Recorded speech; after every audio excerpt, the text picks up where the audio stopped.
Hello everyone, this is Pinky Meena, ex-motion faculty and I'm BTech graduated from NIT Warangal. Okay so आज हम लोग start करने वाले हैं ज्योमेट्रिक प्रोग्रेशन जीपी जिसे हम बोलते हैं। ये क्या है?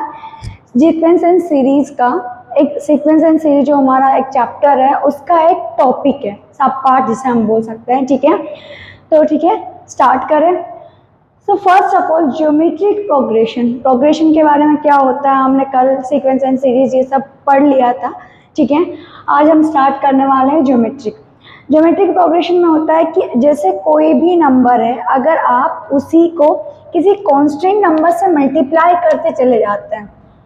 ठीक है, जैसे यहाँ पे आपने 2 ले लिया, फिर 2 को मल्टीप्लाई कर दिया आपने 3 से, फिर उसके बाद में उसको मल्टीप्लाई किया 3 के स्क्वायर, मतलब जो जिससे हम मल्टीप्लाई कर रहे हैं ना उसकी पावर हम इंक्रीज करते चले जा रहे हैं। तो ये क्या हो जाएगा? ये हो जाएगा जीपी, या फिर हम ऐसे भी बोल सकते हैं इसे जैसे 4 पावर 1, यहाँ पे हमने 4 की पावर्स हम इंक्रीज करते चले जा रहे हैं। ठीक है, ये भी हमारा क्या हो जाएगा? एक जीपी हो जाएगा। अगर हमने ऐसे ले लिया जैसे यहाँ पे 1/2 पावर 1 हो गया, 1/2 पावर 2, 1/2 पावर 3, 1/2 पावर 4, ये सब हमारा क्या हो गया? एक ज्योमेट्रिक प्रोग्रेशन हो गई। इसे ज्योमेट्रिक प्रोग्रेशन क्यों बोल रहे हैं? क्योंकि अगर आप इसी नंबर से इसे मल्टीप्लाई करेंगे, ठीक है, अगर इसे मल्टीप्लाई करेंगे तो ये हो जाएगा 1/2 का होल स्क्वायर। अगर इसे अगेन आप हाफ से मल्टीप्लाई करेंगे तो आपके पास क्या आ जाएगा? ये आ जाएगा हमारे पास में। ठीक है ना, और अगर इसे अगेन हाफ से मल्टीप्लाई करेंगे तो ये आ जाएगा। मतलब हम क्या करते जा रहे हैं? हाफ से मल्टीप्लाई करते जा रहे हैं। ठीक है, तो हमें क्या है? नेक्स्ट टर्म मिलती जा रही है, यही है। यहाँ पे हमने क्या किया? मल्टीप्लाई बाई 4 कर दिया, यहाँ पे भी मल्टीप्लाई बाई 4 कर दिया, अगेन मल्टीप्लाई बाई 4 किया। अगर हम 4 से मल्टीप्लाई करते जा रहे हैं, ठीक है, प्रीवियस टर्म को तो हमें नेक्स्ट टर्म मिलती जा रही है। ठीक है, ओके, ये हो गया हमारे पास। ऐसे हमने यहाँ पे किया, यहाँ तो हमने 1 से, यहाँ तो 3 पावर 0 से मल्टीप्लाई किया, 3 पावर 1, 3 पावर 2, 3 पावर, ठीक है, तो ये सारी हमारे पास क्या हो गई? जीपी। अब यहाँ पे होता है कॉमन रेशियो आर, इसे हम बोलते हैं कॉमन रेशियो। अब ये क्या होता है देखते हैं। जैसे अगर आप किसी भी नेक्स्ट टर्म को, कोई भी 2 कॉन्सेक्यूटिव टर्म्स ले लो, एनी 2 कॉन्सेक्यूटिव टर्म्स, ये मान लो हमने ये 2 कॉन्सेक्यूटिव टर्म्स ले ली, ठीक है, फर्स्ट 2 ले लिया, सेकंड 2 मल्टीप्लाई बाय 3 लिया। अब क्या करो? सेकंड डिवाइडेड बाय फर्स्ट, ये हमारी फर्स्ट टर्म है, ये हमारी सेकंड टर्म है, तो T2 डिवाइडेड बाय T1 करोगे तो हमें मिलता है कॉमन रेशियो। इसकी वैल्यू कितनी आ जाएगी? डिवाइडेड बाय 3 आ गया। ठीक है, अगर ऐसे ही आप T3 बाई T2 कर लो, ठीक है, ये भी क्या होगा? कॉमन रेशियो होगा। T3 क्या है? 2 multiply by 3 square divided by 2 multiply by 3, ये अगेन आपके पास क्या आ जाएगा? 3 आ जाएगा। वैसे ही अगर आप किसी भी नेक्स्ट टर्म को उससे पहले वाली टर्म से अगर डिवाइड करते हैं तो आपके पास एक कांस्टेंट नंबर आपको मिलता है जिसे हम बोलते हैं कॉमन रेशियो। ओके, ठीक है, जैसे कोई भी 2 कॉन्सेक्यूटिव नंबर ले लो, बट ऐसे नहीं कि ये ले लिया ये ले लिया, नहीं, आप वो नंबर्स नहीं ले सकते, आपको कॉन्सेक्यूटिव नंबर्स ही लेना होगा। और ये जो लास्ट वाला टर्म नंबर है डिवाइडेड बाय इससे पहले वाला, ठीक है, या हम ऐसे बोल दें कि जैसे आपने कोई भी नंबर ले लिया, ठीक है, कोई भी जैसे nth टर्म ले लिया आपने, nth टर्म को उससे पहले वाली टर्म से डिवाइड करो, क्या आ जाएगा? कॉमन रेशियो आ जाएगा। यहाँ पर भी उतना है, अगर इसके nth टर्म लोगे आप तो इसका कॉमन रेशियो अगेन 3 आएगा, लेके देख लीजिएगा। ठीक है, हो गया। अब यहाँ पे देखो, यहाँ पे हम लोग मल्टीप्लाई करते जा रहे हैं 3 से, तो इसका कॉमन रेशियो कितना आ जा रहा है? 3। अगर इसके कॉमन रेशियो की बात करें तो this divided by this, 4 square divided by 4 power 1, ये कितना आ जाएगा 4। मतलब कि इसका कॉमन रेशियो कितना आ जाएगा हमारे पास में 4। अगर हम इसकी बात करें तो इसको अगर इससे डिवाइड करोगे तो क्या आ जाएगा हाफ। ठीक है, हमारे पास यहाँ कॉमन रेशियो आ जाएगा हाफ। ठीक है, अब यहाँ पर अगर आप इसकी वैल्यूज के गौर करें तो 1/2 का होल स्क्वायर किया 1/4 हो जाएगा, 1/2 का होल क्यूब करोगे 1/8 होगा, 1/2 का होल पावर 4 करोगे तो वो आ जाएगा 1/16। ठीक है, मतलब कि ये जो जीपी है वो डिक्रीज होती जा रही है।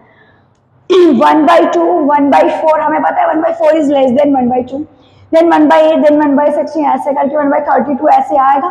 ठीक है, मतलब ये जीपी क्या हो रही है, डिक्रीज होती जा रही है। तो इससे क्या बोलेंगे हम, डिक्रीजिंग जीपी बोलेंगे, इससे बोलेंगे डिक्रीजिंग जीपी।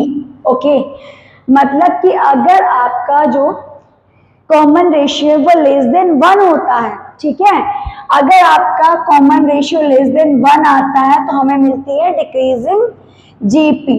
और यहाँ पे क्या है, देखो वैल्यूज इंक्रीज होती चली जा रही है, 4 स्क्वायर 8 16 आ जाएगा, यहाँ क्यूब करोगे 64 आ जाएगा, ऐसे ऐसे इंक्रीज होता चला जाएगा। ठीक है, मतलब अगर आपके पास में ये दोनों क्या है, इंक्रीजिंग जीपी है हमारे पास में, ये है इंक्रीजिंग जीपी। ठीक है, मतलब कि अगर r इज ग्रेटर देन 1 है तो हमारे पास आता है इंक्रीजिंग जीपी। ठीक है, और अगर मान लो r की वैल्यू 1 आ गई तो जैसे हमारे पास एक जीपी हो गई, इसे भी तो हम जीपी बोलेंगे, बोलेंगे कि नहीं। ठीक है, ये एक सीक्वेंस हमने लिख दिया है 5 5 5 5। ठीक है, इसे भी तो हम जीपी बोलेंगे। ठीक है, अगर ये T1 हो गया, ये T2, ये T3, ये T4, किसी भी नेक्स्ट टर्म को लो 3 डिवाइडेड बाय T2 करोगे तो कितना आएगा 1 आ जाएगा। मीन्स ये भी 5 है, ये भी 5 है, 5 डिवाइडेड बाय 5 करोगे तो क्या आएगा 1 आएगा ना। तो कॉमन रेशियो क्या आ जाएगा 1। अगर कॉमन रेशियो 1 आता है तो हमें क्या मिलता है कांस्टेंट जीपी। अगर आपका कॉमन रेशियो 1 आता है तो हमारे पास आती है कांस्टेंट जीपी, हमें कांस्टेंट जीपी मिलती है। ठीक है, याद रहेगा आर इज, अगर कॉमन रेशियो, आर को बोलते हैं हम कॉमन रेशियो। ठीक है, अगर आर की वैल्यू इक्वल टू 1 है तो हमें कांस्टेंट जीपी मिलती है, आर इज ग्रेटर देन 1 है तो हमें इंक्रीजिंग जीपी मिलती है, और अगर आर लेस देन 1 है तो हमें डिक्रीजिंग जीपी मिलती है। ठीक है, अब हम बात करते हैं general term of GP. GP के जनरल टर्म कैसे निकालते हैं, जनरल टर्म, nth टर्म या फिर लास्ट टर्म जिसे हम बोलते हैं। ठीक है, वो कैसे निकालेंगे, जनरल टर्म आप बोल दो, या फिर हम इसे nth टर्म भी बोल सकते हैं, या फिर लास्ट टर्म। ठीक है, तो ये सारा एक ही होता है, सब क्या होगा एक ही होगा। ठीक है, अब कैसे निकालें, हमारी फर्स्ट टर्म को हम किससे डिनोट करते हैं, ए से। सेकेंड टर्म क्या हो जाती है, ए मल्टीप्लाई बाय आर, मतलब वही है ना कि अगर हम कॉमन रेशियो से मल्टीप्लाई करेंगे तो हमें नेक्स्ट टर्म मिलती चली जाती है। यही तो हमने अभी देखा कि 2 को अगर 2 से मल्टीप्लाई किया अगेन तो 2 पावर 1 से 2 पावर 2, 2 पावर 3 ऐसे करते चले गए तो हमें क्या हो गया, नेक्स्ट टर्म मिलती चली गई। तो हमने यहाँ आर से मल्टीप्लाई किया तो नेक्स्ट टर्म आ गई, आर स्क्वायर से मल्टीप्लाई करेंगे तो थर्ड टर्म आ जाएगी, आर क्यूब से मल्टीप्लाई करेंगे तो फोर्थ टर्म आ जाएगी, ऐसे ही हमें आगे की टर्म्स मिल जाएगी। अब इसे, ये कौन सी टर्म है, फर्स्ट टर्म, ये कौन सी टर्म है, सेकंड टर्म, ये टर्म है थर्ड, और ये है फोर्थ। अब यहाँ पे देखो, अगर टर्म 1 है तो आर पावर क्या है 0, 2 है, सेकंड टर्म में आर पावर 1, थर्ड टर्म में आर पावर 2, फोर्थ टर्म में आर पावर 3। यानी कि हमें क्या पता चला, हम कुछ ऑब्जर्व कर पा रहे हैं यहाँ पर। देखो ए तो सब में कांस्टेंट है, ए का कुछ नहीं हो रहा है, आपको उसे एज इट इज रखना। तो अगर हम nth टर्म की बात करें, ठीक है, nth टर्म की हम बात करें तो ए तो हमारे पास एज इट इज रहेगा, उसका कुछ नहीं करना हमें। ठीक है, right is as it is, ठीक है।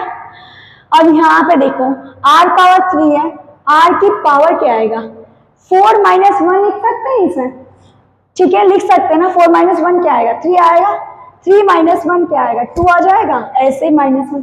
तो यहाँ हम क्या लिख सकते हैं, n माइनस 1 लिख दे, लिख सकते हैं कि नहीं, देखो लिख सकते हैं ना, -1 लिख सकते हैं, ठीक है। अब देखो यहाँ हम nth टर्म की बात करें तो हमारे पास nth टर्म आ जाती है a multiply by r power n minus 1, ये हमारी हो जाएगी nth टर्म, या जिसे हम बोलेंगे जनरल टर्म, या आप बोल दो लास्ट टर्म, ठीक है। कुछ भी बोले आपको यूज यही फॉर्मूला करना है, ठीक है, तीनों सेम होता है, ओके। अब यहाँ पर आपको दे दिया कि एक कोई भी जीपी दे दी, क्वेश्चन ले लेते हैं जैसे कुछ भी, कि एक आपको मैंने GP they the 7 multiply by 9, 7 multiply by 9 square, ऐसे करके एक जीपी है, ठीक है। अब मैंने उसको बोल दिया, आपको बोला कि इसकी T7th टर्म फाइंड आउट करो, फाइंड आउट द T7। आप क्या करोगे, फर्स्ट टर्म क्या है, T7 है, Tn में क्या लगाते हैं आप, a multiply by r power n minus 1, यहाँ क्या लगाएंगे, first term multiply by common ratio power 7 minus 1, यही करेंगे, ठीक है। फर्स्ट टर्म a क्या है, 7 है, तो फर्स्ट टर्म हमारे पास है 7 multiply by r, common ratio क्या होता है, सेकंड वाली टर्म में से या कोई भी नेक्स्ट टर्म में से उससे पहले वाली टर्म्स को, नेक्स्ट टर्म को उससे पहले वाली टर्म से डिवाइड कर देना, ठीक है। अब यहाँ पे r कैसे निकालोगे आप, मैंने 7 मल्टीप्लाई बाई 9 को डिवाइड कर दिया 7 से, क्या आ गया, कॉमन रेशियो 9 आ गया कि नहीं, तो 9 पावर 7 माइनस 1 कितना हो गया, 6, तो यही टर्म आ जाएगी कि नहीं, आ जाएगी, हमारे पास 7th टर्म आ जाएगी 7 मल्टीप्लाई बाई 9 पावर 6, ठीक है। अब यहाँ पर देखो, अगर आपको जनरल टर्म दिए तो आप ये निकाल सकते हो कि नहीं, ठीक है। जैसे एक क्वेश्चन हम ले लें कि आपको जैसे उल्टा दिया है, आपको क्वेश्चन नंबर 2 पे उसने दिया है, ठीक है, कि आपकी जो एक जीपी है उसमें 5th टर्म आपको दिया है 2 पावर 10, ठीक है, ये आपको दे दिया है 5th टर्म, और इसका कॉमन रेशियो कुछ भी दे देगा, या फिर फर्स्ट टर्म मान लो, उसने आपको फर्स्ट टर्म दे दिया 1, ठीक है, फर्स्ट टर्म 1 दे दिया और बोल रहा है कि find out the common ratio, कैसे फाइंड आउट करोगे, T5 क्या होगा, a multiply by r power 5 minus 1, यही होगा कि नहीं, a multiply by r power 4 हो जाएगा बेटा, ठीक है। अब यहाँ पे देखो T5 कितना है, वैल्यूज पुट करते चलो, 2 पावर 10, फर्स्ट टर्म क्या है 1, r पावर 4, यही आएगा, ठीक है, r power 4 is equal to 2 power 10 है, ठीक है। अब यहाँ पे देखो, इसको क्या कर सकते हो, पावर को क्या करना पड़ेगा, 1/4 से मल्टीप्लाई करना पड़ेगा ना दोनों साइड में, 1/4 से मल्टीप्लाई करोगे तो ये कितना आ जाएगा, 10/4, यानी r इज इक्वल टू कितना आ जाएगा, 5/2 आ जाएगा, यानी कि कॉमन रेशियो आएगा आपके पास 2 पावर 5/2, ओके, कॉमन रेशियो आ जाएगा 2 पावर 5/2। ऐसे ही वो आपको फर्स्ट टर्म पूछ सकता है, ठीक है ना, ऐसे बहुत सारे मल्टीपल क्वेश्चंस आपके बन सकते हैं, ठीक है। मान लो उसने r दे दिया, आपको फर्स्ट टर्म पूछ लिया उसने, ठीक है, कोई भी 2 टर्म्स दे दी, ठीक है, कोई और टर्म ही आपसे पूछ ली, ठीक है ना।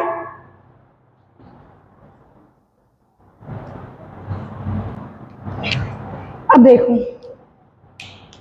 आपको कभी कभी क्या बोलता है कि जीपी के जो फर्स्ट 3 टर्म्स हैं, ठीक है, first 3 terms of a GP, उनका सम इतना है, मल्टीप्लिकेशन इतना है, आप उनको टर्म्स फाइंड आउट करो, ठीक है। तब हम क्या करेंगे, अगर क्या ही हम ये टर्म्स लेंगे, अगर हम ऐसे लेंगे a multiply bye r multiply by r square, तो अगेन हमारे पास क्या बन जाता है, जीपी बन जाता है, तो ये थोड़ा कॉम्प्लिकेटेड पड़ जाता है, ठीक है। अगर हम जैसे इन तीनों का सम करेंगे फिर इन तीनों का मल्टीप्लिकेशन करेंगे, ठीक है, तो ये थोड़ा डिफिकल्ट हो जाता है। तो हम ये लेने के बजाय हम कैसे करते हैं, जब भी हमें 3 टर्म्स लेनी होती हैं, ठीक है, जब भी हमारे पास ऐसा क्वेश्चन आता है कि 3 terms of a GP, sum of 3 terms of a GP is this, multiplication of 3 terms of a GP is this, ठीक है, या आपको 4 टर्म्स बोलता है, ठीक है, तो आपको टर्म्स किस टाइप से लेनी है, इधर देखो। अगर 3 टर्म्स ऑफ जीपी की बात करें, ठीक है, तो आप कैसे लोगे, टर्म्स ऑफ फर्स्ट जीपी, ठीक है, आप कैसे लोगे, देखो फर्स्ट टर्म लेनी है ए बाई आर, सेकेंड टर्म लोगे ए, थर्ड टर्म लोगे ए मल्टीप्लाई बाय आर, ठीक है। 3 टर्म्स ऑफ जीपी हो गए। अब यहाँ पे बेनिफिट क्या होता है कि जब हमारे पास इस टाइप का क्वेश्चन आता है कि multiplication of these terms is equal to this, जब आप इसे मल्टीप्लाई करोगे ना तो देखो आर से आर कैंसिल आउट होता नजर आ रहा है कि नहीं, हमारे पास सिर्फ ए क्यूब आता है, तो ए की वैल्यू इजीली हमारे पास आ जाती है, ठीक है, हमारे पास ए की वैल्यू आ जाती है बहुत इजीली।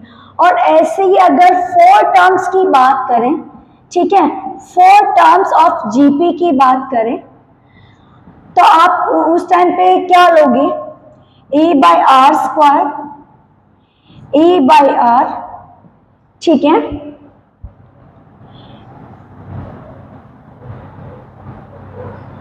एक मिनट, आर पावर 1 हो जाएगा, आर पावर 0 नहीं, आर पावर 3 लो, a by r power 3, a by r power 1, a multiply by r 1 multiply by a multiply by r cube, ठीक है, ऐसे ले सकते हैं ना, ले सकते हैं कि नहीं। अब यहाँ पे देखो इनका कॉमन रेशियो क्या आ रहा है, आर स्क्वायर आ रहा है, ठीक है, इसका कॉमन रेशियो कितना आ जाएगा, आर स्क्वायर, इसका कॉमन रेशियो कितना आ जाएगा, आर स्क्वायर, ठीक है। अब अगर आप इनको सबको मल्टीप्लाई करोगे तो आर जो है वो कैंसिल आउट हो जाएगा अगेन, और आपके पास सिर्फ ए बचेगा, तो आप ए की वैल्यू इजीली फाइंड आउट कर सकते हैं, ठीक है। तो जब भी आपको इससे ज्यादा नहीं आता, इतना ही आता है, 3 terms of GP 4 terms of GP से ज्यादा कुछ आता नहीं है, और अगर आता भी है तो आप ऐसे बना बना के लिख सकते हैं, ठीक है। तो जब भी आपको 4 टर्म्स ऑफ जीपी की बात करें, आपके दिमाग में ये चीज स्ट्राइक होनी चाहिए, जब भी आपके पास इस टाइप के क्वेश्चन आते हैं कि multiplication of these 4 terms of a GP is this and sum of these 4 terms of a GP is this, ठीक है, 2 इक्वेशंस दे दी, आपको वो पूछेगा first term and common ratio, या फिर कोई भी टर्म ऑफ अ जीपी पूछ लेगा या बोलेगा कि फाइंड आउट द जीपी, ठीक है, आप कर सकते हैं, इजीली कर सकते हैं कि नहीं, ठीक है। तो ये हो गया। अब इसी पर हम एक क्वेश्चन लेते हैं, ठीक है,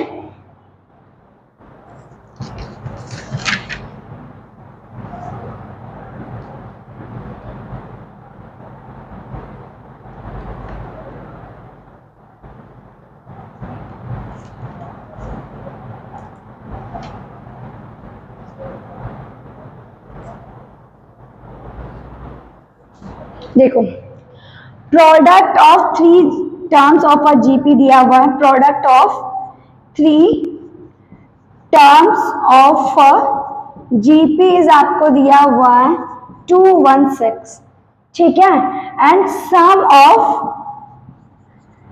3 terms of a GP is equal to 19, ये आपको क्वेश्चन दिया हुआ है। अब देखो प्रोडक्ट दिया है तो आपके दिमाग में क्या आना चाहिए, ये वाली जीपी आनी चाहिए कि नहीं, ये वाली जीपी यूज करेंगे हम, ठीक है ना, यही यूज करेंगे ना। अब देखो product of 3 terms of a GP, a by r multiply by second term क्या है, e multiply by a r, इन तीनों को मल्टीप्लाई करेंगे तो क्या आना चाहिए, 216 आना चाहिए, आर से आर कैंसिल हो गया, कितना आएगा, ए क्यूब इज इक्वल टू 216, ठीक है। अब ये किसका क्यूब होता है, देखो किसका क्यूब होता है, 6 का क्यूब होता है आई थिंक, ठीक है, 36 मल्टीप्लाई बाय 6 करो, ठीक है, ओके, 6 का क्यूब आएगा, तो यहाँ पे देखो यहाँ से क्या आ जाएगी हमारे पास में, ए की वैल्यू आ जाएगी कि नहीं, यहाँ से हमारे पास ए आ जाएगा 6, अगर ए आ गया तो आर निकाल सकते हैं कि नहीं, निकाल सकते हैं ना, find out the first term and r. अगर हमारे पास फर्स्ट टर्म और कॉमन रेशियो आ गया ना, आप कुछ भी निकाल सकते हो, ठीक है। आप इसकी पूरी जीपी निकाल सकते हो, आप कोई भी आपको टर्म पूछ ले आप वो निकाल सकते हो, ठीक है ना। अब यहां पर देखो, sum of three terms of a GP, sum करो इनका, A by R plus A R, ये कितना आ रहा है 19 आ रहा है, ठीक है। यहां से ए को कॉमन ले लो, यहां से ए को कॉमन लोगे plus 1 plus r is equal to 19, ठीक है। ए की वैल्यू कितनी है 6, उधर जाके डिवाइड कर दो, इसे मल्टीप्लाई करो, इसे यहाँ पे मल्टीप्लाई करेंगे, ये आ जाएगा r multiply by r square, ठीक है, डिवाइडेड बाय आर, इधर जाके ए डिवाइड होगा इधर, तो ए की वैल्यू रख दी मैंने, ठीक है, ये हो जाएगा। अब यहाँ पे इसको क्या करो आप क्रॉस मल्टीप्लाई कर लो, ठीक है। क्रॉस मल्टीप्लाई करोगे तो देखो आपको एक क्वाड्रेटिक बनती नजर आ रही है कि नहीं, +6r + 6 is equal to 19r, ठीक है, ये आपके पास आ जाएगा। अब यहाँ पे देखो 19r को इधर लेके आओगे आप, तो ये आ जाएगा 6r² - 13r + 6 is equal to 0, ये बन गया आपके पास में। अब यहाँ पे इसका क्या करेंगे हम, ठीक है, यहाँ पे देखो, यहाँ पे हमारे पास में है कि ये क्वाड्रेटिक बन गई। अब हमारे पास में r की दो वैल्यूज आएगी, अगर क्वाड्रेटिक है तो r की दो वैल्यूज आएगी, ठीक है। इसको मैं यहाँ लिख दे रही हूँ, यहाँ से फाइंड आउट करते हैं, 6r² - 13r + 6 is equal to 0। कैसे भी आप इसको कैसे एक्सपेंड कर सकते हैं, value splitting the middle term method लगा लो, या फिर आप एक डिस्क्रीमिनेंट वाला जो फॉर्मूला होता है वो लगा लो, कुछ भी लगा लो, ठीक है। तो यहाँ पे कितना आ जाएगा आपके पास, स्प्लिटिंग द मिडिल टर्म करेंगे तो 6r², ठीक है, माइनस है तो माइनस आप ये लिख सकते हैं 12r, ठीक है, या एक मिनट, स्प्लिटिंग द वो लगा लो, एक थोड़ा सा कंफ्यूजन होगा यहाँ पे, इसमें r की वैल्यू निकालनी है -3 + -b², यानी कि 13 का स्क्वायर कितना हो जाएगा 169 - 4 टाइम्स ऑफ 36, 4 AC होता है ना, a की वैल्यू 6 है और c की वैल्यू भी क्या है 6 है ना, 2 times of first term, r is equal to 13 ± √ ये कितना है 169 - 4 6 होता है 24, 2 4 12 12 + 44 144 आ जाएगा, और ये नीचे आ जाएगा 12, ठीक है। यहाँ से हमारे पास में r की वैल्यू आएगी 13 प्लस माइनस, अगर इसको माइनस करें 25 को रूट से बाहर निकालेंगे तो कितना आ जाएगा, ये आ जाएगा 5 आ जाएगा, 25 तो रूट के अंदर है ना, बाहर निकालेंगे तो हमारे पास आ जाएगा 5, क्योंकि 25 5 का स्क्वायर होता है ना। तो यहाँ पर r की वैल्यू आपके पास आएगा, एक तो अगर आप इसे प्लस करोगे तो 18/12 आ जाएगा, और अगर इसे माइनस लिखोगे यहाँ पर तो r इज इक्वल टू आ जाएगा 38 8/12, ठीक है। सिंप्लीफाई कर लो, 6 3 6 2 4 2 4 3 तो एक तो 3/2 आ रहा है, एक 2/3 आ रहा है, ठीक है। मतलब आपके पास में दो जीपीज बनेगी, अगर एक तो आप इस कॉमन रेशियो को लेकर बना सकते हैं कि इस कॉमन रेशियो को लेकर बना सकते हो, ठीक है। मतलब आप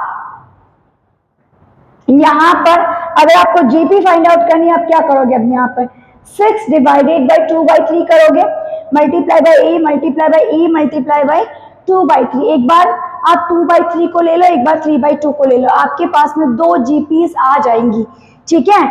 हम लेकर देख लें, देखो एक बार एक क्या है 6 मल्टीप्लाई 3 टर्म्स क्या आ जाएगी अब हमारे पास, डिवाइडेड बाई 3/2 से डिवाइड करो 6 मल्टीप्लाई बाई 3/2, ठीक है। एक तो ये आपके पास आ गई, अब इसको सॉल्व करो, इसको कितना आ जाएगा, ये ऊपर जाएगा, ये 2 हो जाएगा, ये 4 आ जाएगा, 6 और ये आ जाएगा 2 से डिवाइड किया 3 तो 9। ठीक है, एक तो 3 टर्म्स ये आ गए अपने पास में, और अगर आपने 2/3, यहाँ तो 3/2 लिया ना मैंने, 2/3 लो। अगर आप 2/3 लोगे तो 6 डिवाइडेड बाई 2/3। ठीक है, 6 मल्टीप्लाई बाई 2/3 को मल्टीप्लाई करो, ये कितना आ जाएगा, 2 से डिवाइड कर दिया 9, 6 अगेन ये आ जाएगा 4। यानी कि आप ये टर्म्स ऐसे भी लिख सकते हो, ऐसे भी लिख सकते हो।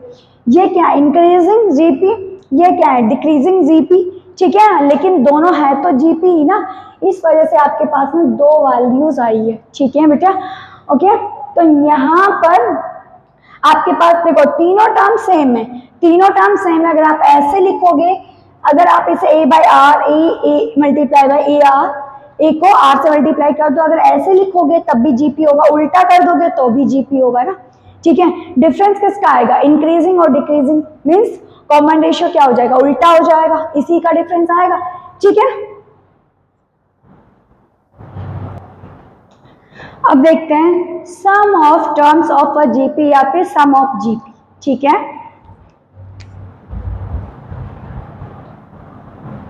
सम ऑफ जीपी। ठीक है, मतलब आपके पास में n टर्म्स ऑफ जीपी दी हुई है, उनका सम आप कैसे फाइंड आउट करोगे, या फिर कभी कभी क्या होता है इनफाइनाइट जीपी जिसे हम बोलते हैं, जिसमें infinite number of terms GP दी, इनफाइनाइट नंबर ऑफ टर्म्स दी होती है। ठीक है, उसका सम आप कैसे फाइंड आउट करते हैं, ये हम लोग देखेंगे। ठीक है, अब यहाँ पर देखो, जैसे कोई भी टर्म ले लिया आपने, आप एक जीपी ले लो।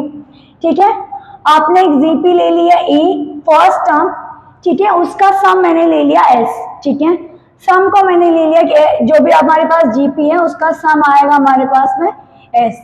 ठीक है, इस टाइप से हमारे पास में कुछ टर्म्स हो जाएगी। nth टर्म कैसे लिखते हैं, n-1। ठीक है, ये हमने अभी देखा है कि nth टर्म कैसे लिखी जाती है, या फिर जनरल टर्म हम लोग बोल सकते हैं।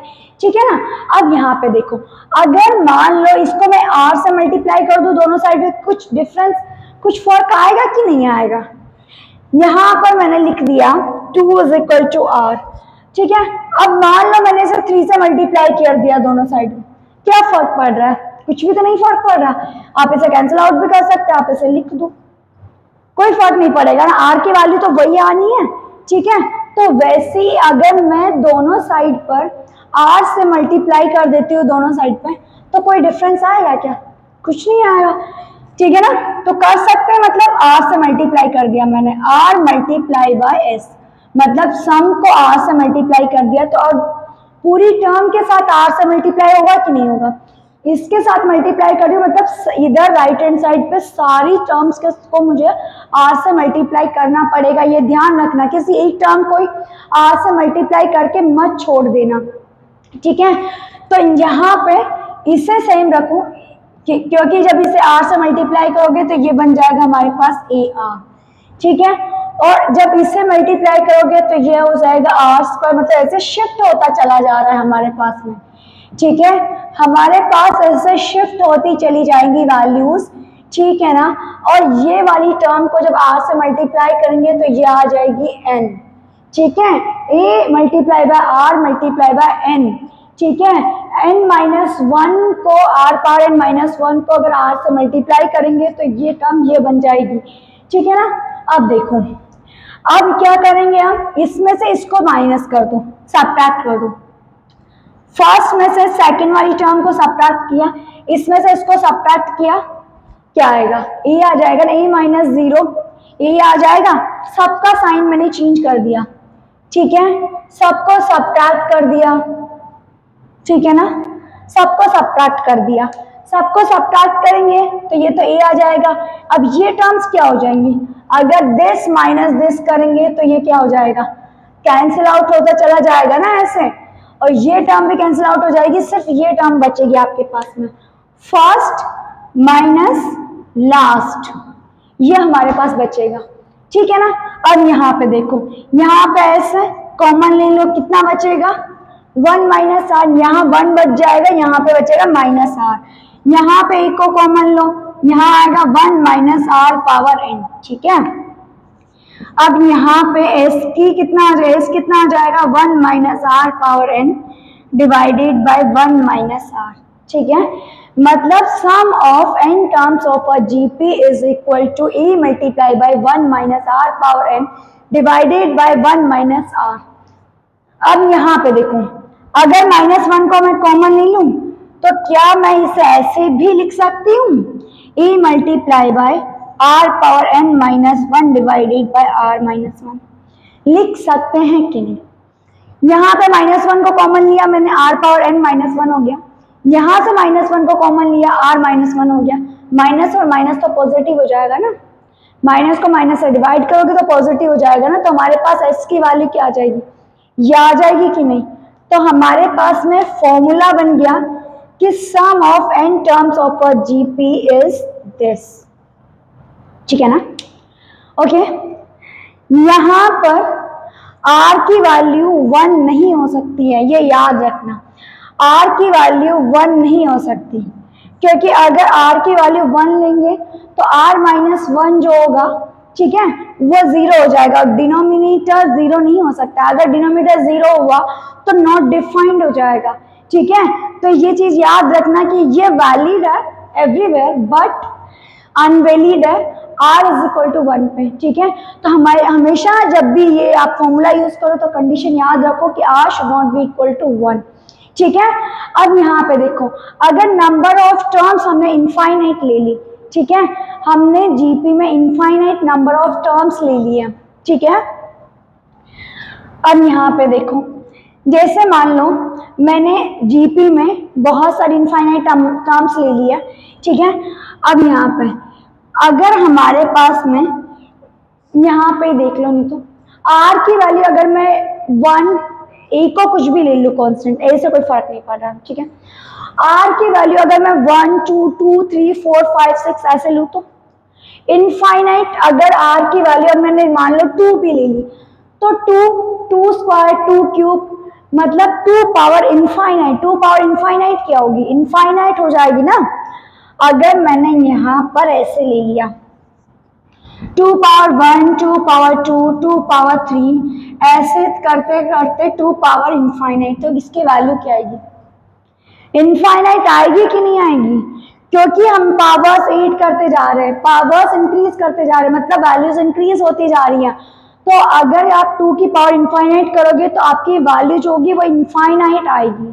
ठीक है ना, आपकी वैल्यू इनफाइनाइट आएगी। अगर आप 1 भी ले लोगे ना, यहाँ पर अगर आप यहाँ पे 1 भी लेते हो ना, ठीक है, और फिर इसको बोलते हो कि आप टू इनफाइनाइट, तो भी इसकी वैल्यू इनफाइनाइट आती है बेटा।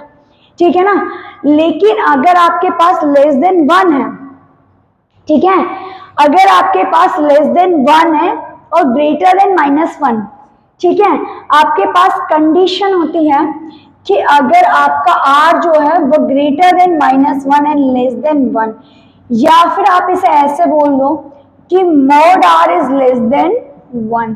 ठीक है, अगर आपके पास मोड r मतलब कि positive value of r is less then 1 है, ठीक है, तो आप इनफाइनाइट जीपी वाला फॉर्मूला लगाते हो जो कि होता है हमारे पास a बाई 1 माइनस r।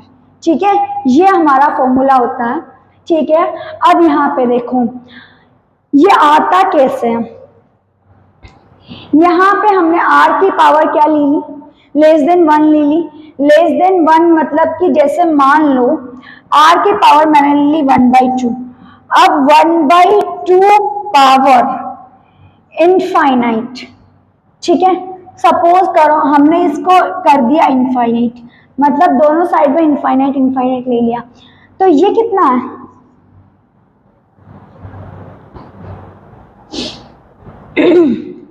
यहाँ पे देखो थोड़ी देर के लिए, ये कितना आ जाएगा 1/2 पावर इनफाइनाइट, तो इसकी वैल्यू 0 आएगी कि नहीं,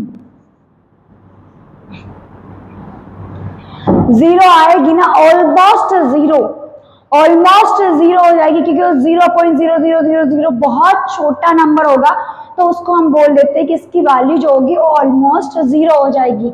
ठीक है ना, क्योंकि यहाँ पे क्या हो जाएगा 1 पावर इनफाइनाइट तो 1 होगा डिवाइडेड बाई 2 पावर इनफाइनाइट, जिसकी वैल्यू हो जाएगी इनफाइनाइट, यानी कि ये कितना आ रहा है 1/इनफाइनाइट, और 1/इनफाइनाइट कितना हो जाएगा, 0 हो जाएगा कि नहीं हो जाएगा ना, ठीक है। अब इसका डेरिवेशन एक बार देख लेते हैं, ठीक है। अब यहाँ पे देखो, यहाँ पर मैंने r को लिया, ठीक है, यहाँ पर क्या किया r लिया, ठीक है, r को r पावर n है, अब मैंने n की जगह ले लिया इनफाइनाइट, ठीक है। तो इनफाइनाइट में फॉर्मूला क्या हो जाएगा हमारे पास में, r power infinite -1 divided by r -1, ठीक है। यही हो जाएगा, यही हो जाएगा कि नहीं। अब अगर इसकी वैल्यू लेस देन 1 है तो इस बेटा इसकी वैल्यू 0 होने वाली है। लेस देन 1, 1/3, 1/4, 1/5, 2/7 ऐसा कुछ भी वैल्यू होगा तो उसकी वैल्यू क्या आएगी, 0 आएगी ना। मतलब इसकी वैल्यू अभी हमने थोड़ी देर पहले अभी देखा ना कि r पावर इनफाइनाइट कितना आ रहा है, 0 आ रहा है ना। अभी हमने देखा था ना r power infinite is 1 power infinite, जैसे 1/2 ले लिया हमने, तो इसकी वैल्यू क्या आ रही है, 0 आ रही है ना, तो यहाँ 0 पुट करो, ये कितना आ जाएगा, s is equal to a multiply by 0 -1 divided by r -1, तो ये कितना आ जा रहा है हमारे पास में a divided by 1 -r। 1 -r क्यों आ रहा है बेटा, क्योंकि ऊपर नेगेटिव है, ऊपर नेगेटिव है तो नीचे से भी क्या करो, नेगेटिव को बाहर निकालो, तो नेगेटिव नेगेटिव पॉजिटिव हो जाएगा और नीचे आएगा 1 -r, r -1 नहीं आएगा, 1 -r आ जाएगा, ठीक है। तो अगर आपको इनफाइनाइट नंबर ऑफ टर्म्स दी हुई है, उनका सम फाइंड आउट करना है, तो अब ये फॉर्मूला यूज करोगे। n नंबर ऑफ टर्म्स दी हुई है तो ये फॉर्मूला यूज करोगे, ये करो या फिर ये करो, दोनों सेम है, कुछ डिफरेंस नहीं है उसमें, सिर्फ माइनस को कॉमन लिया तो ये आ गया, ठीक है। आपके पास में एक क्वेश्चन दिया हुआ है, ठीक है, क्वेश्चन देखो, 55 प्लस 555 प्लस फिर यहाँ पे क्या आएगा 5 4 टाइम्स आ जाएगा, ऐसे करके आपको n तक दिया हुआ है, nth टर्म, ठीक है, जो भी आपका आएगा nth टर्म तक, ठीक है, n टर्म्स तक आपको दिया हुआ है। अब आपको बोल रहा है कि find out the sum of n terms, आपको n टर्म्स का सम फाइंड आउट करना है, ठीक है। तो आप कैसे फाइंड आउट करोगे, इसको ले लो आप s, ठीक है, हमने इसको s ले लिया, सम ऑफ दीज टर्म्स, ठीक है। अब यहाँ पे सबका सम कर लिया, यहाँ पे क्या कर सकते हैं हम, 5 को बाहर ले लें, अगर 5 को कॉमन ले लिया तो ये कितना आ गया, ये इस टाइप से बन जाएगा, हमारे पास बन जाएगा ना, ठीक है। अब यहाँ पे देखो हम क्या करेंगे, हमारे पास ये क्या है, ये जीपी बन रहा है क्या, ना तो एपी बन रहा है ना जीपी बन रहा है, कुछ नहीं बन रहा है ये, तो हम इसे जीपी बनाएंगे। जीपी बनाने के लिए हम क्या करेंगे, पहले जो भी कॉमन आ रहा है उसे कॉमन लो, उसके बाद में आप क्या करो, इसे 5 से मल्टीप्लाई कर दो और डिवाइड कर दो, मल्टीप्लाई किया सबको, ये कितना आ गया 99 हो जाएगा, और ये हो जाएगा 999 प्लस ये 4 टाइम्स 9 आपका, ठीक है। अब इसे 9 से क्यों मल्टीप्लाई किया, हमें पता है कि 9 को हम क्या लिख सकते हैं, 10 - 1 लिख दोगे, 99 को क्या लिख सकते हैं 100 - 1, तो 10 100 10,000 वह सब क्या बन जाएगा 10,000, वह सब हमारा बन जाएगा जीपी, ठीक है, वह सब हमारा जीपी बन जाएगा, ठीक है। तो यहाँ पे देखो 5/9, इसको हम लिख सकते हैं 10 - 1, इसको लिख सकते हैं 100 - 1, ठीक है, इसको हम लिखेंगे 1000 - 1, ठीक है, 10,000 - 1, ठीक है, हो गया। ऐसे ही अगर हम n number of terms find out the sum of n terms, हमें यहाँ क्या फाइंड करना है, फाइंड द या find out sum of n terms of a GP, जो आपको गिवन जीपी है, ठीक है, उसकी आप n टर्म्स की फाइंड आउट करनी है, तो ये कितने तक जाएगा, n टाइम्स आएगा, ये n टाइम्स आएगा कि नहीं आएगा, ठीक है।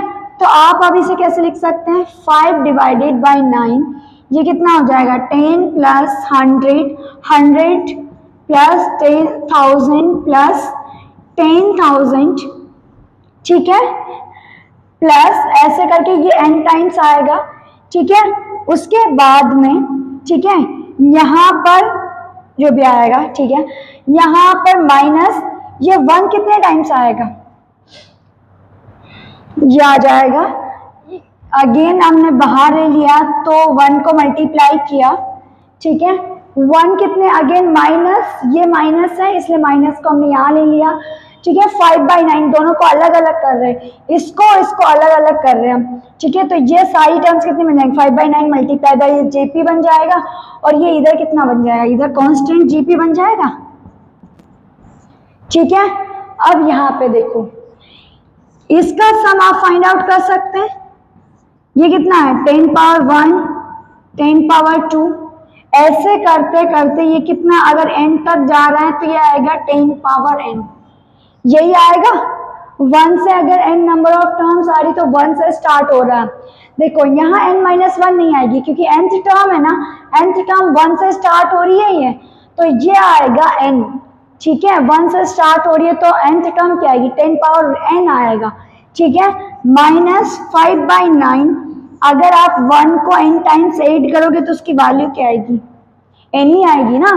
मैं आपको बोलूं कि 1 को 3 टाइम्स ऐड करना है, ठीक है ना, तो 1 प्लस 1 प्लस 1 3 आ जाएगा, अगर आप ऐसे आप 1 को 3 टाइम्स ऐड करोगे तो क्या आ जाएगा, अगर 1 को 3 टाइम्स ऐड करोगे तो 3 आएगा, और ऐसे ही 1 को n टाइम्स ऐड करोगे तो n आ जाएगा। यहाँ पे जीपी का फॉर्मूला यूज करो, यहाँ पर अगर हमने जीपी का फॉर्मूला यूज किया तो फर्स्ट टर्म ये आ गया, first term r common difference कितना है 10 है ना, तो 10 power n minus one divided by 10 minus 1, यही होता है ना, r power n minus one divided by r minus 1, यही होगा, ठीक है। सॉरी, यहाँ पे r पावर n आता है ना, r power n minus 1 divided by r minus 1 आएगा ना, माइनस 1 नहीं आएगा, ठीक है। यहाँ पे आ जाएगा आपके पास में 5n से मल्टीप्लाई करोगे तो 5n/9, ठीक है। अब यहाँ पे देखो, अब तो क्या है, सिंप्लीफिकेशन है, सिंप्लीफाई कर लो इसे, 5/9 को आप कॉमन आउट ले सकते हैं, बाहर निकाल सकते हैं ना, 5/9 को बाहर निकाला, यहाँ पे कितना आ गया, ये 10 है, और नीचे कितना 10 माइनस 1 9 आ जाएगा, और यहाँ पे आ जाएगा 10 पावर n माइनस 1, ठीक है, और इधर आ जाएगा माइनस n, ये आपका आंसर आ जाएगा, ठीक है, ये आ जाएगा। अब अगर वो n की वैल्यू दे देता तो आप यहाँ पे क्या करेंगे, n की वैल्यू पुट कर देंगे और आपका